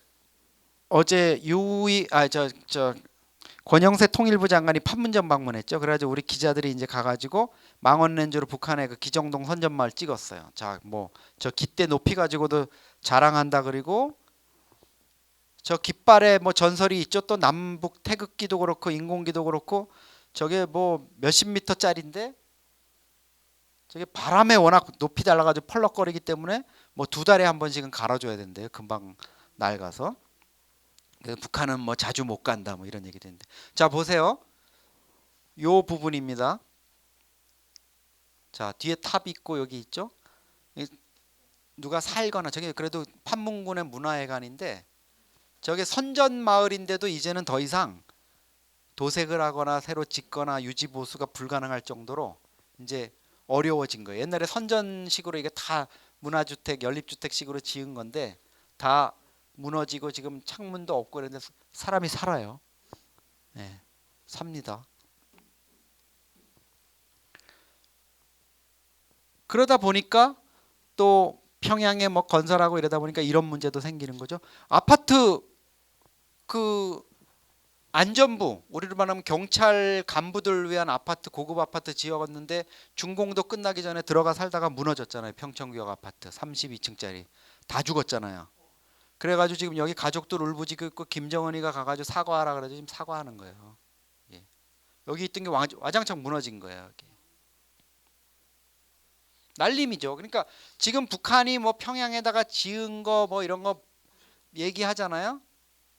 우리가 만약에 통일돼서 그거 한다면은 다 다시 지어야 됩니다. 우리 기준에는 그게 안전할 수가 없습니다. 자, 핵만 가지고 할 수 있느냐? 핵 많이 가지고 있어서 안 망하면 핵무기 4만 개 갖고 있던 소련은 왜 망했을까요? 남북한 경제 격차는 이제 좀 있으면 또 21년도 통계도 이제 나오겠지만 과거에 여러분들 기억하시면 남북 국력 차이가 한 40배 된다 뭐 이런 얘기 들으셨을 거예요. 지금 어느새 54배가 됐습니다. 네, 그리고 이제 이 평균 수명, 기대 수명 보시면 알 거예요. 남한이 80세, 85세인데 북한이 66세, 73.5세. 그러니까 이제 연변에 가서 우리 제일 큰 형님 만났는데 70된 큰 형님하고 90 넘은 아버님하고 비슷해 보이는 거죠. 이제. 이거는 제가 지은 건데 지금이 이제 남북이 사실 적대 시대에 들어간 것 같아요. 적대 시대. 신남북 적대 시대. 우리가 원한 건 아니고 북한이. 보세요. 이거 김여정이가 8월 19일 날 이런 건방진 얘기합니다. 제발 좀 서로 의식하지 말고 살았으면 하는 것이 간절한 소원이다. 이제 대남 대적 의식을 남쪽의 혐오스러운 것들을 동족이라고 시대착오적인 생각을 가진다면 김여정이가 이런 얘기를 해요. 공개 연설에서. 김여정이가 가장 최근에 24일 날 이런 얘기하죠. 문재인이 앉아 해먹을 때는 서울이 우리의 관역은 아니었다. 이제 관역이 됐다는 얘기인데 지금 이제 남북 관계가 뭐 되게 악화된 것처럼 마치 윤석열 정부 들어와가지고 악화된 것처럼 지금 문재인 때 사람들 얘기하잖아요. 그렇지 않습니다. 문재인 때 이미 최악으로 간 거예요.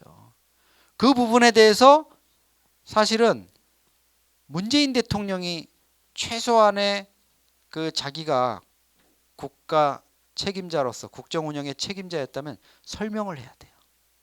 국민들한테.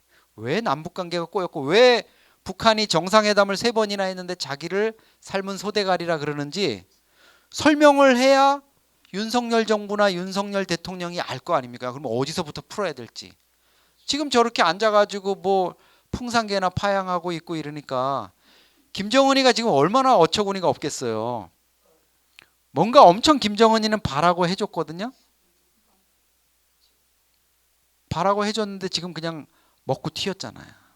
쌀 한 톨 안 주고. 먹고 튀었지 않습니까? 아무것도 안 해주고. 15만 명 모아가지고 연설도 시켰는데 백두산에도 데려가가지고 이것도 하고 뭐 판문점에서 뭐도 하고 다 했잖아요. 냉면도 공수해오고. 그렇게 지극정성을 했는데 아무것도 없이 그냥 지금 가가지고 입 싹 닫고 우리 아버지가 또 정성껏 키우라고 보냈는데 파양 해가지고 풍산개를 그냥 고아를 만들고 이랬으니까 좀 얼마나 어처구니 없겠어요. 김여정이랑 지금 둘이 앉아서 뭔 얘기하고 있을 거예요. 그리고 사실은 김여정이가 이렇게 말도 안 되는 얘기를 자기 무슨 페이스북이나 어디 뭐 저기다가 일기장에 적을 만한 얘기들을 지금 하고 있거든요. 근데 누구도 못 말리는 거예요. 북한 체제에서 누가 거기서 말리겠습니까? 거기서 저기 아까 조용원 같은 친구가 여정동지 이거는 좀 심합니다. 뭐 김영철이가 나서 제가 남쪽을 좀 상대해 봤는데요. 이런 식으로 하시면 당장 끌려 나가죠. 김정은은 지금 김정은을 보좌해줄 제대로 된 미국을 아는 사람, 또 남쪽을 아는 이런 참모들이 없다는 것도 김정은한테는 엄청 불행한 일입니다. 과거에 김용순이니 뭐니 뭐 임동옥이니 뭐 있었지 않습니까? 김양건이니 그 사람들 뭐 우리가 잘했다는 게 아니라 그런 전략가들이 그래도 그때는 있었지 않습니까? 미국은 어떻게 해야 되고 이런 것들이. 근데 지금 없는 거죠. 그러니까 얘들이 그냥 38살짜리하고 33살 애들이 그냥 다 말아먹는 거예요. 지들이. 근데 이제 이런 그 한류 부분이 지금 한류 부분이 이제 좀 그 주목해 보셔야 될 부분입니다. 한국 드라마나 영화 이런 부분들이 있고 탈북자 34,000명 시대. 근데 여기 와 있는 탈북자들이 다 그냥 있지 않잖아요. 여기서 식당에서 뭐 한 달에 뭐 100만 원, 200만 원 버는 거 가지고도 다 아끼고 배 쫄쫄 굶어가면서 북에 있는 가족들한테 송금을 하지 않습니까? 1,000불 보내면 뭐 몇 달 모아가지고 1,000불 보내면 북한 가족들한테 여기 브로커가 15% 먹고 중국 브로커가 15% 먹고 해가지고 한 700불 갔는데 요즘은 뭐 코로나 때문에 더 어려워져가지고 한 절반도 안 간다고 이렇게 얘기를 하죠. 그런데 제가 보면은 그 정도 리스크를 그 사람들은 안고 하는 거는 맞아요. 그리고 송금을 하기 때문에 반드시 통화를 해야 됩니다. 저도 이제 청진에 있는 조카하고 그 걔가 이제 이쪽 회령이나 이쪽 접경 지역에 나와가지고 통화를 하거든요. 브로커가 이제 해가지고 길게 못하죠. 추적하니까 요새는 그 옮겨가면서 하는데 그러면은 그 과정에서 돈 얼마 받았어요. 뭐 이런 얘기를 하지만 부모 자식 간이나 형제 간이면 그래도 뭔가 얘기하잖아요. 여기 사정 뭐 하다 보면 그게 북한에 유입이 되는 거죠. 또 하나 아까 1% 얘기했는데 1% 중에서도 정말 똑똑한 사람들은 튑니다. 눈치 빠르고 똑똑한 사람들 머리 깨어 있는 사람은 튀죠. 태영호 튀었잖아요. 자식 미래를 위해서. 제가 아는 분도 아버지가 그 지금 여기 와 계셔요. 이화영 조직지도부 부부장이라고 김일성 때 아주 유명한 그 조직지도부 부부장이죠. 저희 북한 처음 할 때. 원래 형이 이화선이라고 조직지도부 부부장을 했어요. 그런데 지방 출장 갔다 오다가 옥류교에서 교통사고로 죽으니까 김일성이 동생을 조직지도부 부부장 시킵니다. 그러니까 형제가 얼마나 똑똑하겠어요. 근데 그 이화영 씨의 아들이 지금 한국에 와 있어요. 왜? 그냥 팔자 좋게 온 가족이 평양에 볼모로 잡혀 있는 아들 이런 것도 없을 정도로 권력이 워낙 세니까 해외에 나가서 애는 국제학교 다니고 그랬는데 어느 날 현지 주재 영사관에서 연락이 옵니다. 대한민국 국정원 영사가 전화를 하는 거예요. 대개 아들을 저희가 보호하고 있습니다. 뭐 앞이 노래지죠. 찾아보니까 없어요. 다시 전화를 해서 납치해간 우리 아들을 돌려내라. 그렇지 않으면 외교 문제가 되고 뭐 용서치 않을 것이다 그랬더니 국정원 영사가 그게 아니고 아드님이 저희 대사관에 와가지고 서울을 가겠다고. 거짓말 마라. 날 좀 알아.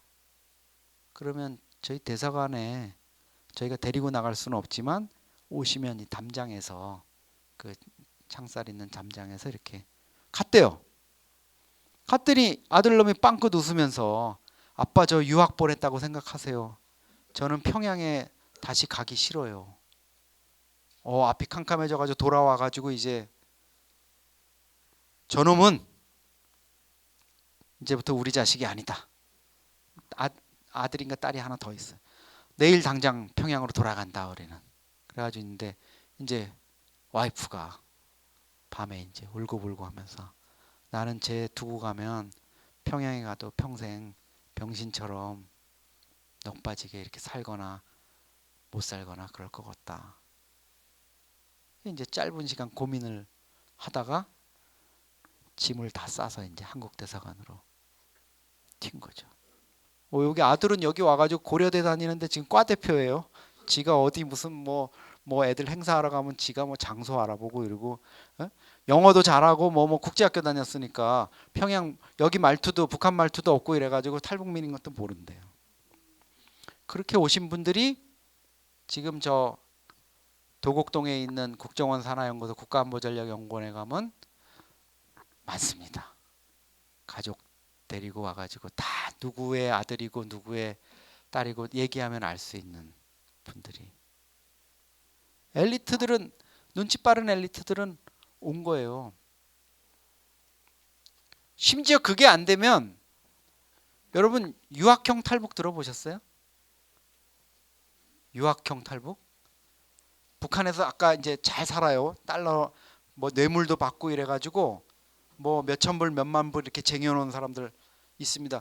북한에서 가끔 가다 보면 숙청했다 그래가지고 그 군부 장성들 막 처형하고 이럴 때 보면 집에서 뭐 달러가 몇십만 불이 발견됐다 이런 거 있잖아요. 어마어마한 돈인데 북한에서는 그렇게 몇십만 불 뭐 벽장에서 나왔다 이러면은 그거는 미국이나 제3국으로 튈 거라고 생각하는 그렇게 간주를 해서 이제 처형을 하는 거예요. 근데 그 정도 되는 북중 접경 도시나 이런데 뭐 해령 우체국 내가 국장이다 아니면 거기 보위부다 이러면 자기 딸을 아들을 대학 갈 때쯤 돼서 중국에 유학 가는 것처럼 해가지고 한국에 보내는 거예요. 탈북자로 여기 들어와서 정착지원금 받고 학비 하나도 안 내잖아요. 여기 다녀요.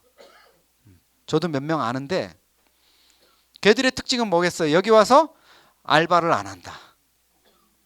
여기 탈북 학생들 오면은 아무리 정착지원금 뭐 조금 주는 거 가지고 알바하고 수업 따라가기 바쁜데 알바 안 해요. 그리고 여기서 여기 대학생들처럼 남자친구도 사귀고 뭐 이렇게 지가 하고 싶은 거 뭐 쿠팡으로 배달해가지고 뭐 물건도 사고. 북한에서 한 달에 한 2,000불씩 오는 거예요. 이쪽에 돈이. 유학형 탈북이에요. 왜 그러겠습니까? 북한에 있는 그 엘리트들이 아는 거죠.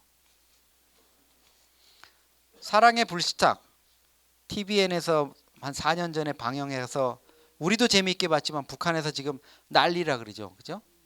예. 이거 아니 근데 왜 북한군 장교는 이렇게 다 멋있는 사람들로 시키고.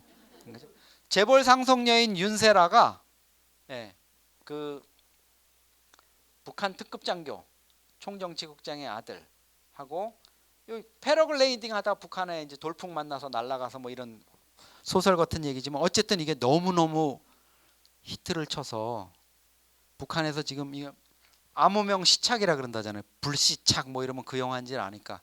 그러니까 젊은 애들 특히 여성들 20살 뭐 이렇게 먹은 젊은 애들이 너 아래 거 몇 개 봤니? 나 15개 봤다. 나는 50개 봤다. 난 100개 넘게 봤어요. 이러면 그걸로 자기의 이제 저게 되는 거예요. 그러면 남쪽 드라마 한 100개 보면 어떻게 되겠어요? 남쪽 드라마 100개 보면 처음에는 이제 저게 다 꾸민 거다 이러지만 가면 갈수록 뭐가 제일 인상 깊었냐 물어보면 공통적으로 하는 얘기가 있습니다. 샤워하는 장면. 뭐 야하고 이런 게 아니라요.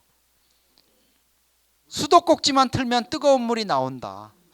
시도 때도 없이 회사 갔다 와서 탁 틀고 야 우리가 배급받은 비누는 이렇게 거품도 안 나고 이러는데 돌덩이 같은데 저기는 몇 번 문지르기만 하면 막 이러고 뭐 욕조에 막 거품이 넘쳐나더라. 그게 제일 인상 깊었대요. 느끼는 겁니다 애들이. 그것 때문에 오는 거예요. 옛날에 천국의 계단이라는 SBS 드라마가 북한에서 유행했는데 어떤 젊은 여성이 자기는 북에서 그걸 보면서 결심을 했대요. 내가 저 천국의 계단에 나오는 저 펜션에 저 계단에 한번 노을 지는 저 계단에 가보면 내가 죽어도 여한이 없다. 실제로 왔대요. 강화도 어디에 거기를 갔대요. 거기서 목 놓아 울었다 그러더라고요. 그런데 이제 이거를 김정은이가 그대로 두고 볼 리가 없죠. 그죠? 반동사상문화 배격법 2020년 12월이니까 이제 2년 됐습니다. 여기 보면 남조선 영화나 이런 거 보거나 뭐 이랬을 때는 5년부터 15년까지의 노동경행. 보다가 걸리면은 최소한 징역 5년이에요. 근데 이렇게 사람들 모아놓고 야 이거 재밌어 봐 뭐 이렇게 하고, 아니면 복사해가지고 돌리고 팔다가 걸리면 여기 조직하였거나 조장하잖아요. 시청하는 거를 사형, 무조건 사형이에요, 그죠? 그리고 여기 보면은 이제 무기하고 사형, 여기 보면 무기 노동교양 사형, 이거 녹화하거나 이렇게 하면 이렇게까지 막아야 되는 거예요. 지금 필사적으로 막아야 되는 겁니다. 김정은 입장에서. 김정은이가 뭐라고 얘기한 줄 아세요? 이거 그대로 놔뒀다가는 물 먹은 담벼락처럼 우리 체제가 와르르 무너질 수 있다. 그 인식의 수준을 알겠죠? 그죠? 물 먹으면 무너지는 담벼락, 흙담벽 수준에서 지금 얘기를 하는 거잖아요. 그러다 보니까 지금 이런 티셔츠 만들고, 우리도 한동안 저거 초기에 저거 얼마나 논란이 된 줄 아세요? 태극기 저렇게 해가지고 옷에 하는 거, 이거 야 그게 말이 되느냐? 지금은 뭐 일상화됐지만 한때 처음 시작할 때는 태극기를 모욕하는 거다 이랬는데, 북한이 지금 이거 하고 있어요. 성조기 이렇게 하는 그런 거 본 떠서. 그리고 공연장에 보면 이렇게 화려하게 이제 젊은 애들 우리 공연장처럼 저렇게 꾸미는 거죠.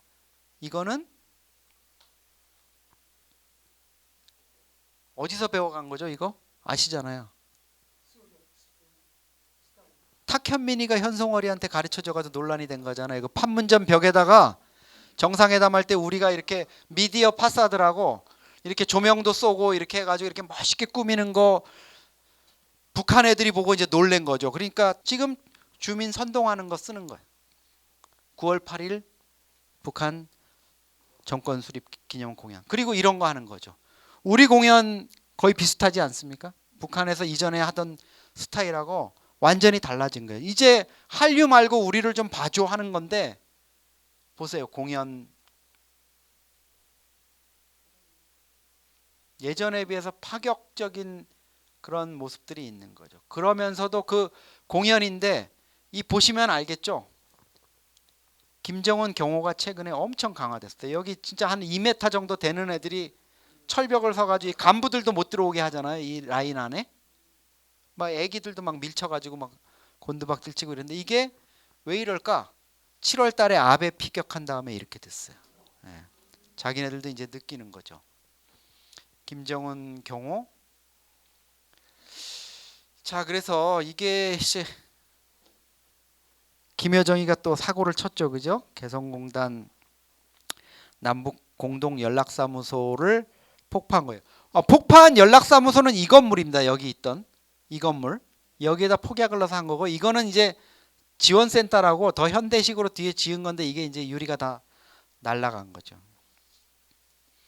근데 우리 국민들이 사실은 이것 때문에 충격이 엄청 컸어요.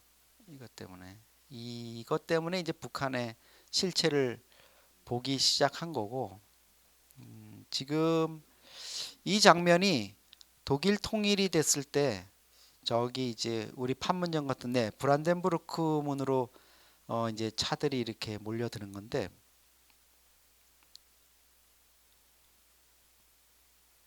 통일됐을 때, 독일이 통일됐을 때 동독에서 제일 돈 많이 버는 사람들이 누군지 아세요?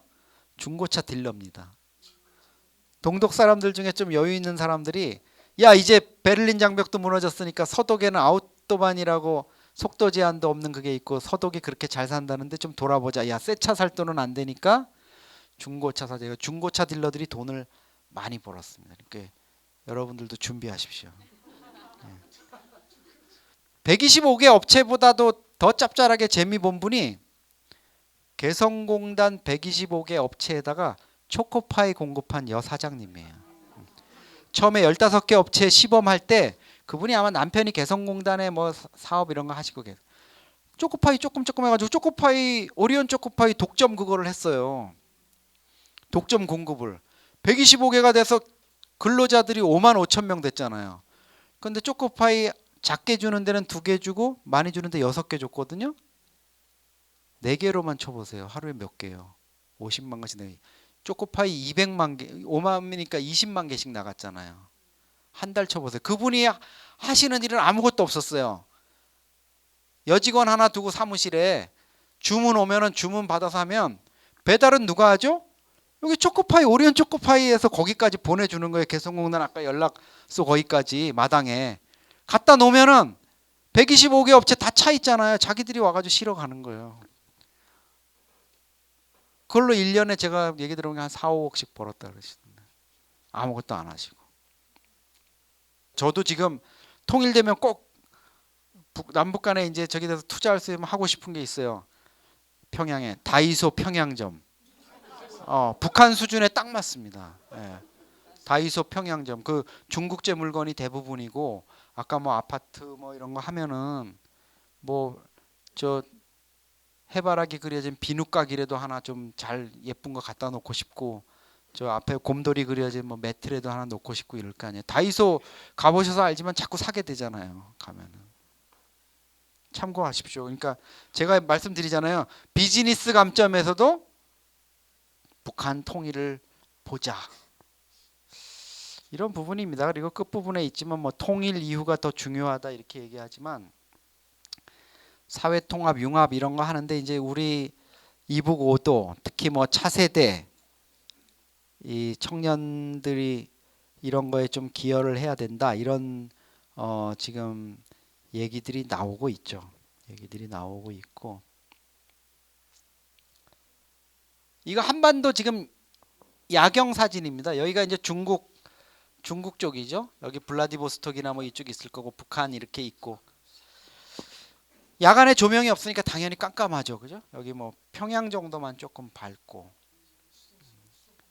그래서 이게 사실은 한반도가 우리가 반도면은 뭐 육지랑 연결돼 있어야 되는데 사실 대한민국이라는 섬이에요. 그러니까 제가 대학에 가서 또 애들한테 강의할 때 얘기하지만 야 너희들 뭐 엄마보다 뭐 국제화됐고 엄마 아빠보다 국제화됐고 영어 잘하고 이런다 그러면 야 니들 대한민국이란 섬에 태어난 섬소년 소녀다. 너희들 생각해봐라. 너희들 유럽 간다 그러면 유럽 배낭여행 간다 그러면 무슨 생각부터 하냐. 항공권 어떻게 싸게 대한항공 타고 가면 200 몇십만 원 드니까 뭐 브라질 어디 가가지고 갈아타고 뭐 베트남 하노이 가서 뭐 베트남 에어라인 타면 50 몇만 원 들고 그 생각부터 하지 않냐.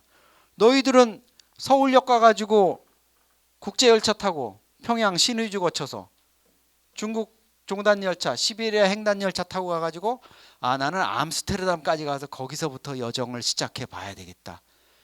이렇게 생각하는 애 하나도 없지 않냐. 너희 머릿속은 이미 섬소년 의식이 있는 거다. 남북 당국회담을 여러 차례 해봤지만요. 저도 뭐 취재도 해보고 이랬지만 우리가 압도적입니다. 당연히 그렇죠. 근데 우리가 한번 정말 굴욕을 당한 회담이 있어요. 남북 철도도로 연결 실무회담. 우리는 뭐 코레일에서 뭐 잔뜩 싸가지고 갔어요. 국토교통부 뭐 당국자들. 북한 애들 딱 오더니 아니 뭐 그걸 그렇게 어렵게 생각합니까? 우리는 러시아하고 중국하고 국제열차를 여러 차례 운영해봐서 뭐 복잡합니다. 뭐 기관차를 어떻게 하고 하차는 어떻게 주고받고 신호는 어떻게 하고 통신은 어떻게 하고 복잡한데 우리는 안 해봤으니까 어려운 거예요. 이 미래 세대들이 뭐 연배가 좀 있으신 분들은 손주가 아니면 아들 딸들이 이 섬소년에 머물지 않게 우리가 할 수 있는 통일 만들어보자. 김정은 이 최근 들어가지고 또 얘기 들으셨어요? 여기 운하 판다는 거? 동서 연결하는 지금 운하 판다 그러잖아요. 남포에서 해가지고 여기까지 넘어가서 그러면 여기 진짜 물길 이렇게 운하 생기면 우리 완전히 섬 되는데 9월 달에 김정은이가 그 얘기를 시정연설하면서 해가지고 야, 이 경제적인 타산이 있고 어쩌고저쩌고 떠들길래 그냥 저러다 말겠지 했어요. 며칠 전에 노동신문에 또 나왔습니다. 10월 초에 다시 한번 강조하셨다. 곧 할 겁니다. 핵미사일 하듯이. 왜? 지금 북한 주민들 군인들 놀려봤자 우리 군대에서 사역해봤잖아요. 놀면 딴 생각하니까 야 저거나 죽도록 시켜보자. 수에즈 운합할 때 5천 명 죽었거든요. 1800년대 말에 운하건설이라는 게 그렇죠. 뭐 북한에서 걱정이 됩니다. 그래서 오늘 제 말씀은 여기까지고요. 네. 감사합니다.